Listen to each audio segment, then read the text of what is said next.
Alright, so today I wanted to go over how I magnetize my Razorwing. It's a great model. I love the look of it. Love how it came out. It's a great, easy model, probably the easiest model I've put together.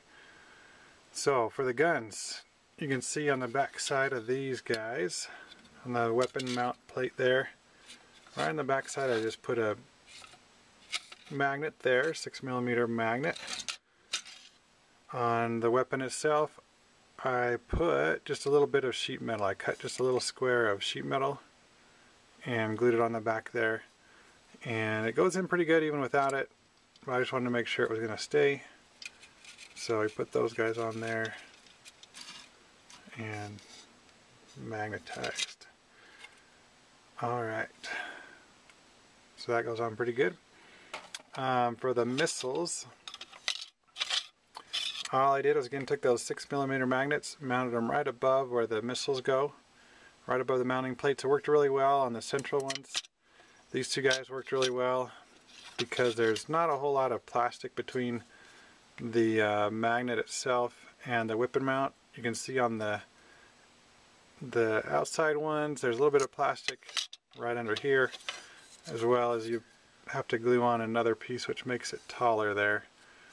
And by the time you do all that, there's not a lot of room there's not enough power on the magnet to keep the missile on. So I added one of the smaller magnets that I use for the arms, usually for arms on guys. Put that there, and then again on my missiles just put a piece of sheet metal on the mounting surface there. The sheet metal looks kind of nasty now, but I gotta clean it up.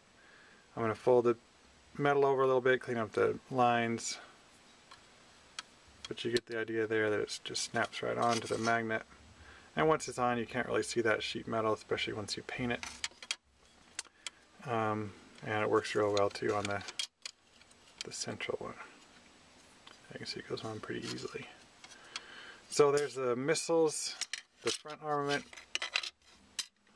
Now on the front armament, there wasn't a lot of room. I wanted to mount a magnet kind of standing up on its end that way, but there wasn't enough room between the bottom piece and the top piece, so I just laid it flat and just using the magnetic front side of that magnet. Again, it's one of my 6mm magnets. Again, I just put a little bit of metal on the back of there, and so when you put it together it just drops right into place. Now with that, you do have to carve off. There's a little lip there, you can see a little bit of it left there still, but I just carved off the lip.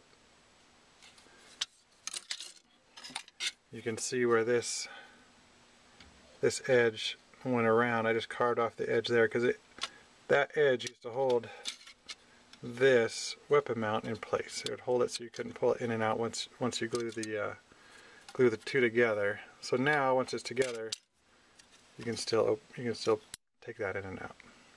Great model. Thanks.